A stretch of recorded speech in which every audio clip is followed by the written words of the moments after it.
Hi అన్న. Hello sir, ఎలా ఉన్నారు? బాగున్నాను. ఎలా ఉన్నారు? బాగుంది. రోజు నార్మల్లీ ప్రమోషన్స్ చేసి అన్ని సినిమా గురించి బాగా ఎక్కువ చెప్పేస్తున్నామేమో. సినిమా కాకుండా నార్మల్గా మాట్లాడదాం అని అనుకుంటున్నాను. Super. Normal topics normal topics అంటే సినిమా కాకుండా మనకి ఫుడ్ గురించి తెలుసు, నాకు క్రికెట్ తెలుసు, అది తప్పితే మిగతా నాకేం తెలియదు. మీకు? అంతే అన్న, సేమ్. ఫుడ్ క్రికెట్ అన్న నేను కూడా. నైస్. ఏందన్నారు వాళ్ళ? ఇవాళ చికెన్ నేనే వండుకొని తిన్నానన్న. అవునా? బాగుంటారా? బాగుంటుంది. సూపర్. నేను బాగా వండి కాకపోతే ఎక్కువ వండించేస్తున్నారు ఇంకా ఎక్కడికి వెళ్ళినా. సో అందుకే వంటలు ఆపేశాను, చాలా ఏళ్ళు అయింది. ఇంకేంటి విశేషాలు? ఫుల్ హెక్టిక్గా నడుస్తుంది అన్న. అంటే రిలీజ్ దగ్గర పడింది కదా, ప్రమోషన్స్ అని అడుగుతా కూర్చోబెడేస్తారు కదా. అది ఒక్కటే చెప్తే మనకే ఒక్కసారి రే మరి టూ మచ్ మన గురించి మనమే చెప్పేసుకుంటున్నాం అన్నట్టు అనిపిస్తుంది డెఫినెట్గా. వాళ్ళు సినిమా చూడరు కాబట్టి టీజర్ ఇవే చూసి వాటి గురించి అడుగుతారు కాబట్టి మనం ఇంక ఓపికగా చెప్పాలి. ఏంటి వినాయక చవితి సెలబ్రేషన్స్ ఎలా జరుగుతున్నాయి? చాలా బాగా జరుగుతుంది అన్న. అంటే ఫస్ట్ టైం పిల్లడు పుట్టిన తర్వాత ఫస్ట్ వినాయక చవితి. సూపర్. మామూలుగా చేయట్లేదు ఈ సంవత్సరం. అదే పిల్లంటే జనకాయనన్న. యాక్చువల్గా మా సినిమా జనకైతే కనుక 12న రిలీజ్ అన్న, October 12న. దసరా సెలవులు ఏం చేసేవారు చిన్నప్పుడు? దసరా సెలవులు అంటే మా విజయవాడ కాబట్టి ఖచ్చితంగా అమ్మవారి గుడికి వెళ్ళేవాళ్ళు. కాలేజీకి వచ్చిన తర్వాత అలా NSS NCC అని ఉండే, అలా గుడిలోనే డ్యూటీ చేసేవాళ్ళం కాలేజ్ టైం. సో అందరం కలిపి బాగా ఎంజాయ్ చేసేవాళ్ళం. ఆ తెలుగు పండుగ అంటే గుర్తుకొచ్చిందన్న. మన రాజుగారు ఇప్పుడు ఖచ్చితంగా పండగకే రావాలి అని ఫిక్స్ అవుతారు కదా. సో ఇది కూడా దసరాకే వస్తుందన్న. పండగ ముందు మీది స్టార్ట్ అవుతుందన్న. పండగ మీతో స్టార్ట్ అవుతుంది, మా సినిమాతో ఎండ్ అవుద్ది అన్న. పండగ ముందు మీరు పండగ రోజు మీరు దిగుతున్నారు. అవునన్న. వారం ముందు మేము దిగుతున్నాం. పండగకి రిలీజ్ అవుతున్నందుకు ఎలా ఫీల్ అవుతున్నారు? చిన్నప్పుడు పండగకి సినిమాలకి వెళ్ళి చూసేవారా? ఖచ్చితంగా పండుగ రోజున విజయవాడలో. నేను విజయవాడలో ఇంటర్ చదువుకున్నా. థియేటర్లో ఆ 2 ఏళ్ళలోనే 2-3 సార్లు సీట్లన్నీ మార్చేశారు. అరిగిపోయేంత అక్కడే కూర్చుని దేగుతూ ఉండేవాడిని. మొత్తం మెయిన్ థియేటర్లో లోకల్ థియేటర్లు ఉంటాయి ఊరు చివరిలో, గంగూరు సైడ్, అది ఆ థియేటర్లో మొత్తం అసలు ఇంకా అదే ఎంటర్టైన్మెంట్ అప్పుడు. సినిమాలు పిచ్చి మొదలైంది కూడా. అంటే దూకుడుగా బ్లాక్లో టికెట్లు కొంటాలు, జనాల్లోంచి దూరం వెళ్ళిపోవటాలు అన్నీ విజయవాడ ఇదప్పుడే అక్కడి నుంచే స్టార్ట్ అనమాట. విజయవాడ చైతన్య నలంద. ఓకే. పండగకి ఫస్ట్ టైం కదా. అవును. పండగలకి మరి మనకి మనలాంటి వాళ్ళకి దొరకటం చాలా రేర్. ఎప్పుడు పండగ స్పేస్ దొరకదు మనకి. సో ఈ పండగ మరి మంచిగా మీకు డబుల్ ఇంపాక్ట్ రావాలని, బాబు కూడా పుట్టాడు కాబట్టి బాబు పేరు మీదే, బాబు పుట్టడంతో మీరు ఆ పేరు పెట్టుకున్నారు కాబట్టి. ఇప్పుడు దసరా విజయవాడే కాదు, మన యూఎస్లో కూడా చాలా బాగా చేస్తున్నారు. అవునన్న. మనకి యూఎస్లో కూడా నేనే డిస్ట్రిబ్యూషన్ తీసుకున్నానన్న. ఫస్ట్ టైం డిస్ట్రిబ్యూషన్లో దిగానన్న. యాక్చువల్గా ఓవర్సీస్ మొత్తం ఫస్ట్ టైం అడిగేటప్పుడు కొంచెం భయం వేసింది, కానీ సరే సినిమా చూసిన తర్వాత నమ్మకంతో నేను మొత్తం ఓవర్సీస్ డిస్ట్రిబ్యూషన్ తీసుకున్నాను. దిల్ రాజు గారు ప్రొడక్షన్లో ఫస్ట్ సినిమా కదా. ఫస్ట్ టైం రాజు గారితో చేయటం, ఫస్ట్ టైం బాబు పుట్టిన తర్వాత చేయటం. సో సినిమాలో జనకయ్యాను, ఇక్కడ జనకయ్యాను. 12న అసలు ఏమవుద్దో ఏంటి మనోడు అటు తిరిగి జనక సినిమాకి వెళ్తున్నాడు. రాజుగారు ఫుడ్ బాగా పడినట్టుంది. ఏం చేసినా ఎలా చేసినా ప్రమోట్ చేద్దాం సినిమా అనే తాపత్రయం బాగుంది. కానీ చాలా నేను స్వాగ్లో జనకనే. ఓహో అవునా? స్వాగ్లో జనకనే. కాకపోతే ఒక 7-8 సార్లు అవుతాను జనక. ఓహో 7-8 సార్లు జనక అవుతాను. ఓకే. అలా సినిమా అంతా జనకల గురించే. ఓకే. అంటే ఫ్యామిలీ ట్రీ అని చెప్పాను కదా.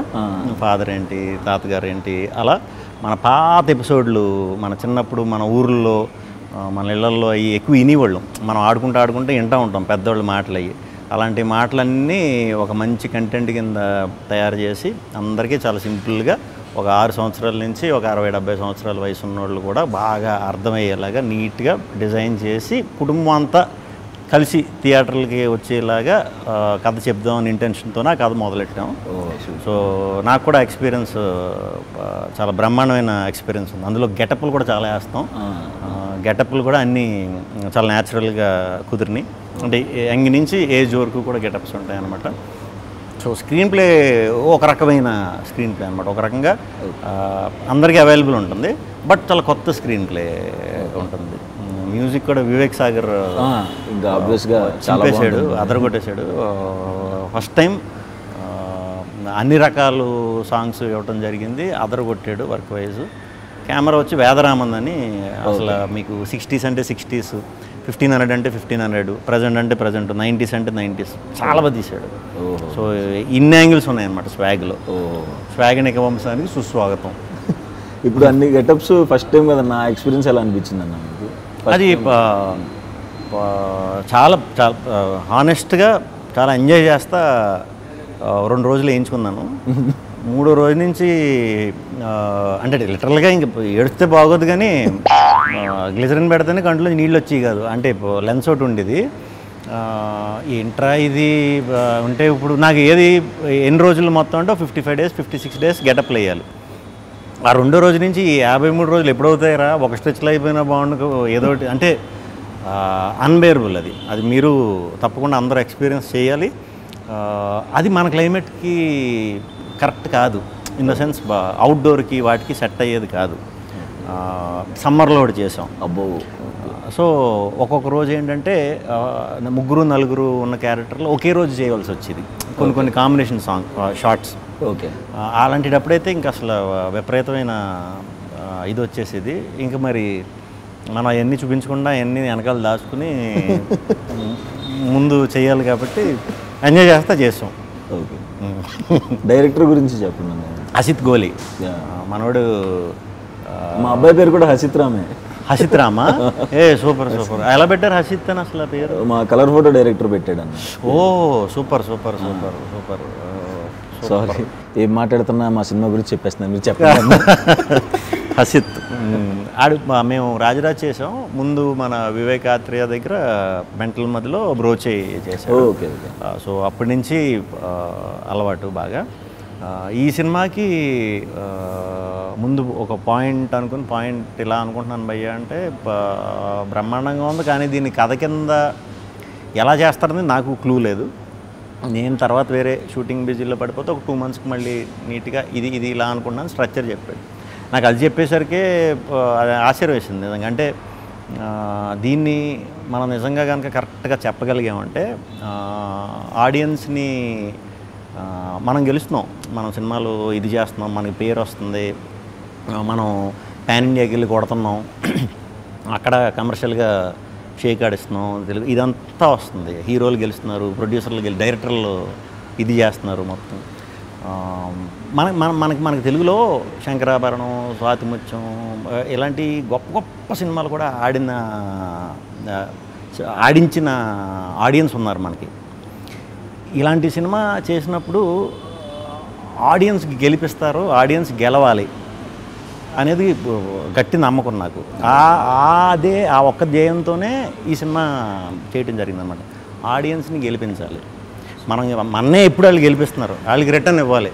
మన తెలుగులో కూడా ఒక హట్కే కంటెంట్, అంటే ఇప్పుడు దాకా ఎక్కడ ఎవరో చెప్పని కంటెంట్, గొప్ప విషయాన్ని చెప్పే ఇదిగా కుదిరింది. బాగా మంచిగా సెటప్ చేసుకుని, అంటే సినిమాకి ఎలా మనం ఇది చేయాలో, మనకి హౌ టు లివ్ అనేది కూడా మనకు పురాణం వెనకాలకి మనం వెళ్ళి సనాతన ధర్మం వీటిల్లో తెలుసుకున్నామంటే అవి ఓన్లీ హౌ టు లివ్ అనేదే రాసి ఉన్నది దాంట్లో. దాన్ని ఫాలో అవటం వల్ల మనకు తెలిసేది అదే లైఫ్ గురించి ప్యూర్గా. అలాంటి గొప్ప పాయింట్లు దీంట్లో ఇంక్లూడ్ చేసినప్పుడు దీన్ని చాలా చాలా నిష్టగా ఇదిగా చెప్పాలన్నట్టు చేసాం. సో హసిత్ తప్పకుండా చాలా మంచి స్టోరీ టెల్లర్ అవుతాడు ఫ్యూచర్లో కూడా. తప్పకుండా మన అందరం కూడా మళ్ళీ వర్క్ చేయాలి, మనోడితో అందరూ ఎక్స్పీరియన్స్ చేయాలి అది. మీ శాండీతో ఎలాగ నేను చేస్తాను డౌట్ లేకుండా.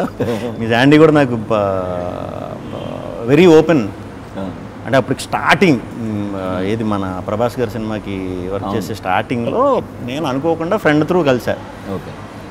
అరే ఇంత మంచిగా ఉన్నాడు లోపల అనిపిస్తుంది కదా మనకి, ఇంత మంచోడుకి అంటే ఏం పాపం ఓన్లీ నిజం చెప్పడం వచ్చి మనవాడికి ఇంకేం బ్రెయిన్లో ఉండవు. పాపం ఇలాంటి వాడు సినిమా ఇండస్ట్రీకి వచ్చాడు, ఇక్కడ కొంచెం బుర్ర వాడాలి లేకపోతే పాపం అన్నట్టు అనుకున్నా. కానీ మంచోళ్ళకి ఎప్పుడు మంచి అవుతుంది అన్నట్టు నిజంగానే మీకు ఈ బ్యానర్లో రావడం అనేది సూపర్. అంటే మనకి మంచి కథ చెప్దామని ఉద్దేశం ఉంటేనే చాలా మంచి అవకాశాలు వస్తున్నాయి. ఇంతకుముందు అలా ఉండేది కాదు. మీకు ఎక్స్పీరియన్సే. ఒక డైరెక్టర్ అవ్వాలంటే ఎన్ని చేయాలో ఏం చేయాలో అంటే వేరే నేను అట్లా అంటే ఉంటాయి, చిన్న చిన్న స్క్రీన్ ప్లేస్ ఉంటాయి. ఇప్పుడు అవన్నీ అవసరం లేదు. మంచి కథ దొరికిందంటే పెద్ద పెద్ద ప్రొడ్యూసర్లు కూడా దిగి చేద్దాం అనే దాకా వచ్చేసాం. సో వెరీ గుడ్ డేస్ అని నేను గట్టిగా నమ్ముతున్నా. సినిమా టైటిల్ అదే సినిమా చేయకముందు మీకు జనక అయితే గనక అంటే ఇది అని తెలుసా? తెలుసా అన్న. ఏ ఊరు? విజయవాడ. అయితే కానీ చాలామంది అంటే ఇలాంటి టైటిల్ నాకు చాలా బాగా నచ్చింది టైటిల్. థ్యాంక్స్ అన్న. మనం అలా అచ్చ తెలుగులో కొన్ని టైటిల్స్ మనం పెడదామని చూసినప్పుడు అచ్చ తెలుగులో మనం కొన్ని పదాలు వాడినప్పుడు ఇది అర్థం కావట్లేదు కదా అని అంటారు. చుట్టూ ఉంటారు కదా కొంతమంది, ఎందుకు కొంచెం అందరికీ అర్థమయ్యేలా పెట్టమంటారు. కానీ అట్లీస్ట్ అలాంటి పదాలు వింటే తెలుస్తుంది కదా నెక్స్ట్ వచ్చే బ్యాచ్ కూడా, కొంచెం యంగ్ బ్యాచ్కి వాళ్ళకి వీళ్ళకి. ఈ మధ్యన ఇంగ్లీష్లు ఎక్కువ కదా వాళ్ళు, ఇంగ్లీష్లు కొరియన్లు ఇవే ఎక్కువ. సో తెలుగు ఎంతో కొంత పోర్ట్రేట్ చేయడం చాలా మంచిది. కొంతమంది వచ్చి మంచి అంటే అర్థం కావట్లేదు, ఏమన్నా మంచి స్వాగ్లో పెట్టచ్చు కదా టైటిల్ అంటున్నారు. స్వాగ్లో అంటే గుర్తొచ్చింది, మాది స్వాగ్ టైటిల్ కదా. నేను అలా మంచి అచ్చ తెలుగు టైటిల్ ఎప్పుడు చూస్ చేసుకుంటా. మా ఫుల్ ఫామ్ కూడా ఏంటంటే స్వాగనిక వంశానికి స్వాగతం. ఓకే. ఇప్పుడు ఇదంతా ఇక్కడ ఫిల్మ్నగర్ నుంచి ఫిల్మ్నగర్ డౌన్ వరకు రాసినట్టు ఉంటుంది. ఇప్పుడు ఇలా పాస్ అయ్యేటప్పుడు చూడాలి కదా, చూసేవాడు టప్మని స్ట్రైక్. కొంతమంది చదవలేరు కూడా తెలుగు గమ్మని ఫట్మని స్వాగనిక వంశం ఇవన్నీ అంటే తిరగవని కొంచెం చిన్న సందేహంతో స్వాగ్ అని షార్ట్ ఫామ్లో పెట్టామన్నమాట. ఓకే. మొత్తం స్వాగ్ ఎలా ఉండబోతుందన్న? స్వాగ్ అంటే కొత్త కదా సుహాస్. ఓకే. కొత్త కథ మీరు చేసి అన్ని కొత్త కొత్త ఐడియాలు, కొత్త కొత్త కథలు, అవి రెఫరెన్స్లు ఉండవు మనకి బేసిక్గా. ఇలా ఇలా ఇలా ఇలా చేద్దాం లేకపోతే అలా ఉంటుంది ఇలా ఉంటుంది అని చెప్పడానికి అంత ఈజీగా ఉండవు. ఎందుకంటే మనం కొత్త కొత్త పాయింట్లు చేస్తాం కాబట్టి, మీరు చేసినా నేను చేసినా ఇది మన ఇంట్లో కదే, మన రూటెడ్ కదా. మన ఇళ్లలో మనం కానీ మన పేరెంట్స్ కానీ మన తాతగారు బామ్మగారు వాళ్ళు కానీ మన చుట్టాల్లో కానీ మనందరికీ తెలిసింది కదే. కానీ దీన్ని ఒక కథ కింద చేసి సినిమా కింద చేయొచ్చు అనటం ఫస్ట్ టైం అనమాట. ఓకే. ఒక ఫ్యామిలీ ట్రీ గురించి, ఒక కుటుంబం గురించి, ఒక వంశం గురించి కథ. ఓకే. ఓకే.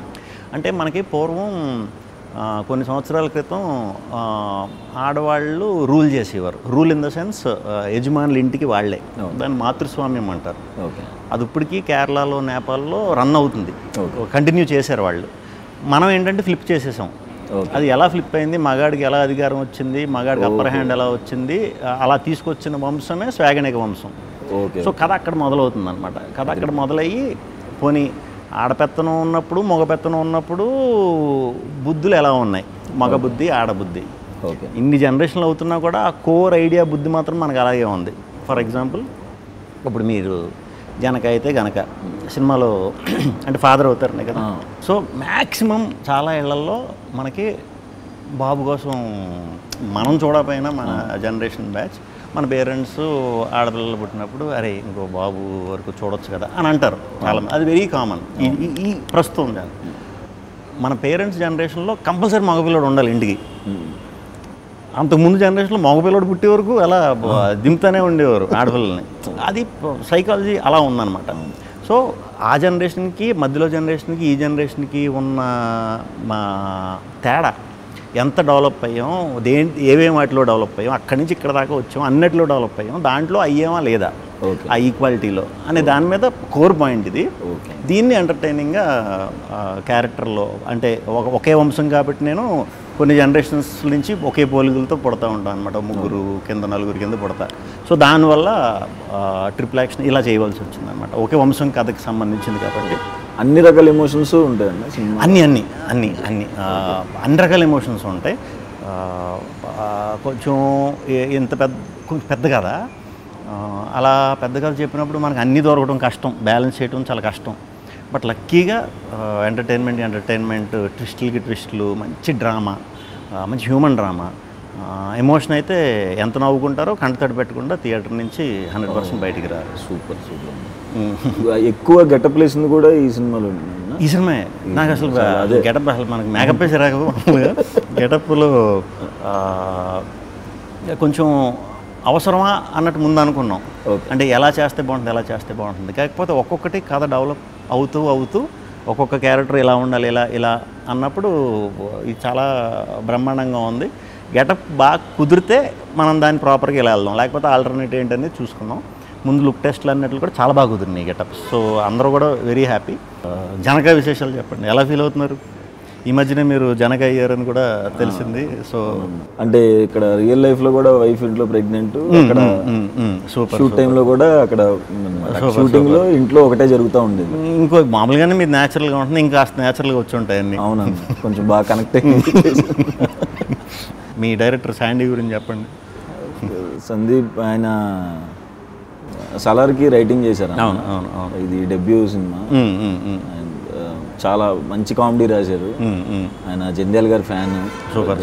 ఆ స్టైల్లో చాలా బాగా రాశారు. అండ్ వెయిటింగ్ అన్న, ఎక్కువ నవ్వుకున్నా, ఎక్కువ కామెడీ ఉన్న సినిమా కూడా దాంట్లో. మీ సినిమాకి చాలా ఎసెట్లు ఉన్నాయి. మీ దానికి బయట నుంచి ఆడియన్స్ కింద చూసినప్పుడు జనక అయితే గనకకి మీరు డిఫరెంట్ కథలు చేస్తారు, కొత్త డైరెక్టర్ని పట్టుకున్నారు, గ్యారంటీ డిఫరెంట్ పాయింట్ ఉంటుంది. ఇదంతా ఒక ఎత్తు అయితే, రాజుగారు లాంటి బ్యానర్ అసలు ఎన్నో ఇయర్స్ నుంచి ఉన్న ప్రొడ్యూసరు కథకి వాల్యూ ఇస్తూ ఒక మంచి కథకే సపోర్ట్గా మీ అందరికీ టీమప్ అవడం అనేది ఎడిషనల్ ప్లస్. అవునన్న, కొత్తగా రాజుగారు ఇంక ఇప్పుడు హిట్లు బ్లాక్ చూడాల్సిన అవసరం లేదు. కాకపోతే పేరు ఏదైతే ఉందో, నాకు తెలిసి ఈ సినిమా ఎంత పెద్ద హిట్ అవ్వాలంటే, మన బలగం చిన్నగా తీసి ఎంత పెద్ద ఇదైందో అంత పెద్ద హిట్ అయితే ఇది. ఆ వచ్చే పేరు ఉంటుంది చూసారా, కొత్త టీంని ఎంకరేజ్ చేసి ఆ పేరు ఉంటుంది కదా, అది విపరీతమైన సాటిస్ఫాక్షన్ ఇచ్చేస్తుంది ప్రొడ్యూసర్లకి. దాంతో మనకు రాను ఒక 5% 10% వచ్చే కొత్త కథలో, డిఫరెంట్ కథలో, అంటే కంటెంట్ ఓరియంటెడ్ ఫిలిమ్స్ మనకు 50% అయిపోతుంది ఇంకో 2 ఏళ్ళ తర్వాత. సో ఇలాంటి ప్రొడ్యూసర్లకి మీరు ఇంత మంచి సినిమా ఇస్తున్నందుకు as a Telugu audience very very happy పర్సనల్గా. ఇది ఫస్ట్ టైం కొంచెం పెద్ద ఆర్టిస్టులతో ఫస్ట్ టైం చేస్తున్నాను. సూపర్. రాజేంద్ర ప్రసాద్ గారితో అండ్ వెన్నెల కిషోర్ అన్న, ప్రభాసీన్ అన్న, మురళీ శర్మ గారు, చాలా మంచి ఎక్స్పీరియన్స్ అన్న. సూపర్. మంచి కామెడీ కూడా వర్కౌట్ అయింది. నాకు కొంచెం టెన్షన్ కూడా వేసింది, అందరు పెద్ద ఆర్టిస్టుల మధ్యలో ఫస్ట్ టైం కదా, ఎట్లా ఉంటుంది. రాజేంద్ర ప్రసాద్ గారితో ఎలా ఉంది? నేను చాలా పెద్ద ఫ్యాన్ అన్న ఆయన. ప్రతి సినిమా గురించి ఏమైనా బ్రేక్ దొరికితే చెప్పేస్తుండే ఆ డైలాగు. ఆయన నుంచి తెలియకుండా ఆయన సెట్లో ఉన్నప్పుడు నేను గాలి సంపత్ వర్క్ చేశాను ఆయనతో. ఆయన నుంచి తెలియని చాలా యాక్టింగ్లో మెలకువలు నేర్చుకున్నా. ఆ రకంగా చాలా సీనియర్స్ మనకి హెల్ప్ అవుతారు. అలాంటి వాళ్ళతో చేసినప్పుడు వెన్నెల కిషోర్ గారితో ఇంక చెప్పక్కర్లేదు, కొత్త టైమింగ్. ఇంకెవరున్నారు? మురళీ శర్మ గారు. సూపర్. ప్రభాసీన్ అన్న. సూపర్. ప్రభాసీన్ అన్న కూడా మేము వేరే సినిమా చేస్తున్నప్పుడు కలిసినప్పుడు ఈ సినిమా గురించి చాలా బాగా చెప్పారు ఇద్దరు. వెన్నెల కిషోర్ గారు, ఈయన కూడా భలే చెప్పారు సినిమా గురించి. చాలా హ్యాపీ ఫీల్ అయ్యా. వాళ్ళిద్దరు ట్రాక్ చాలా బాగుంటుంది. సూపర్. మనం ఏదో అనుకున్నాం కానీ ముందు అది మాడుకుందాం, ఇది మాడుకుందాం అని ఎన్ని బత్తాపారాలు మనం మాట్లాడినా లాస్ట్కి ఏదోలా సినిమాలో దూరేస్తాం. అది తప్పదు. సో 12th మీరు వస్తున్నారు. జనక అయితే కనుక మేము 4th వస్తాం. మీ ముందు సినిమాలు ఎలా డిఫరెంట్గా అప్రోచ్ ఉన్నాయి ఆడియన్స్కి, సుహాస్ అంటే ఒక డిఫరెంట్ సినిమా చేస్తాడు, చాలా న్యాచురల్గా చేస్తాడు అనేది ఏదైతే ఉందో అదొక 10 రెట్లు పెరగాలని మీ టీం అందరికీ, రాజుగారికి, శాండీకి, టెక్నీషియన్స్ అందరికీ కూడా చాలా మంచి పేరు రావాలని, దసరా రోజు విజయదశమి మీ సినిమా పెద్ద విజయం సాధించాలని మనస్ఫూర్తిగా కోరుకుంటున్నాను. Thank you. All the very best. మీకంటే వారం ముందు మేము వస్తున్నాం, 4వ తారీఖు. మీ అందరూ మంచి విషెస్ కూడా మా సినిమాకి ఉండాలని కోరుకుంటున్నాను. మా బ్యాచ్ అందరూ కూడా మీ కంటెంట్స్కి పెద్ద ఫ్యాన్స్ అన్న అందరూ. Thank you. మీ డైలాగ్స్ కానీ, మీరు చెప్పే విధానం కానీ, మీ కంటెంట్స్కి కానీ డెఫినెట్గా ఏదో ఉంటుంది, నవ్వుకోవచ్చు అండ్ డిఫరెంట్గా ఏదో ట్రై చేస్తారని మా అందరం రెగ్యులర్గా మాట్లాడుకుంటాం. మీ టాపిక్ ఖచ్చితంగా కూర్చుంటే అందరం ఒకసారి మీ టాపిక్ వస్తుంది. Thank you. All the very best అన్న. మీకు కూడా thank you very much. Waiting. లక్కీగా క్లాష్ అవ్వలేదు. స్వాగ్ October 4th రిలీజ్ అవుతుంది. లెట్స్ స్వాగిఫై. జనక అయితే గనక 12th October రిలీజ్ అవుతుంది, దసరా రోజు. సో అందరూ కూడా, అందరూ జనకలు అవ్వకపోయినా పర్లేదు, త్వరలో అవుతారు. సో అందరూ కుటుంబంతో కలిసి వెళ్ళి దసరా రోజు జనక అయితే కనుక సినిమాని పెద్ద విజయవంతం చేస్తారని మనస్ఫూర్తిగా కోరుకుంటున్నాను. All the best Janaka and Janaka team.